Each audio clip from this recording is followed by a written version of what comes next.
नमस्कार, मी रुशाली यादव सारंग। आता पाहूयात बातमी विस्तारानं।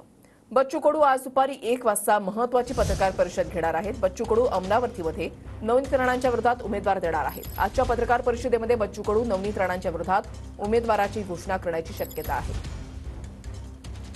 स्वप्नील उमाप आमचे प्रतिनिधी आमच्या सोबत आहेत। स्वप्नील, सुरुवातीपासूनच बच्चू कडू यांनी नवनीत राणांच्या विरोधात भूमिका घेतलेली होती। आता भाजपकडून नवनीत राणा यांना उमेदवारी जाहीर झाल्यानंतर बच्चू कडू हे चांगलेच आक्रमक झालेले आहेत।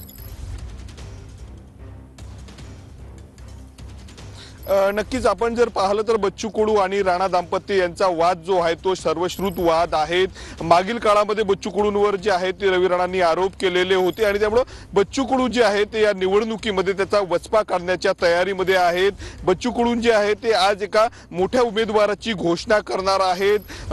ठाकरे गटाचे नेते जे आहेत ते दिनेश बुब हे महाविकास आघाडीकडनं जे आहे ते इच्छुक होते अमरावती लोकसभा मतदारसंघासाठी, परंतु महाविकास आघाडीमध्ये काँग्रेसला हा मतदारसंघ गेला आणि बळवंत वानखडे जे आहे ते यांना उमेदवारी दिली। त्यामुळे कुठेतरी दिनेश बुब नाराज आहे आणि त्यांच्या नाराजीवर जे आहे ते बच्चू कडू जे आहे ते त्यांना प्रहारमध्ये घेणार असल्याची माहिती खात्रीलायक सूत्रांनी दिलेली आहे।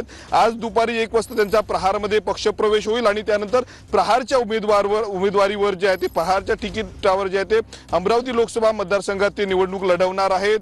खासदार नवनीत राणांच्या विरोधात जे आहे ते आपला उमेदवार आज बच्चू कडू जाहीर करणार आहेत। गेल्या अनेक दिवसांपासून राजकीय वर्तुळात चर्चा होती की दिनेश बुब जे आहे ते निवडणूक लढवणार आहेत, कारण ठाकरे गटाच्या वतीने त्यांना तिकीट मिळालं नाही। त्यामुळे बच्चू कडू देखील जे आहे ते उमेदवाराच्या शोधात होते। गेल्या अनेक दिवसांपासून जे आहे ते दिनेश बुब यांच्या सोबत बच्चू कडूंची चर्चा सुरू असल्याची माहिती खात्रीलायक सूत्रांनी दिलेली आहे। आणि त्याच पार्श्वभूमीवर दुसरीकडे जर आपण पाहिलं तर दिनेश बुब यांचं एक पोस्टर व्हायरल होत आहे की निर्णायक भूमिका घेणार आहे, तुमची गरज मला आहे अशी असं पोस्टर त्यांचं व्हायरल होतं। आणि त्यामुळे 1 वाजता जी पत्रकार परिषद आहे या पत्रकार परिषदेतच मोठी घोषणा बच्चू कडू करणार आहे आणि त्याच ठिकाणी दिनेश बुब जे आहेत ते बच्चू कडूंच्या प्रहार पक्षामध्ये प्रवेश करणार आहे। त्यामुळे खासदार नवनीत राणा विरुद्ध दिनेश बुब आणि सोबतच बळवंत वानखडेशी तिहेरी लढत होणार का हे देखील पाहणं महत्त्वाचं आहे।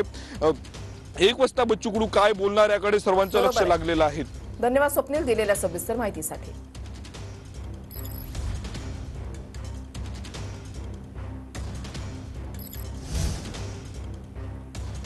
तर ठाकरे गटाचे नेते दिनेश बुब प्रहारमध्ये प्रवेश करण्याची शक्यता वर्तवली जाते। दिनेश बुब प्रहारकडून अमरावती लोकसभा निवडणूक लढवणार अशी माहिती सूत्रांकडून मिळते। ठाकरे गटाचे नेते दिनेश बुब यांना महाविकास आघाडीकडून ठाकरे गटाकडून अमरावतीसाठी उमेदवारी हवी होती, मात्र आता ते प्रहारमध्ये पक्षप्रवेश करणार आहेत आणि अमरावतीमधून निवडणूक लढवू शकतात अशी माहिती सूत्रांकडून मिळते।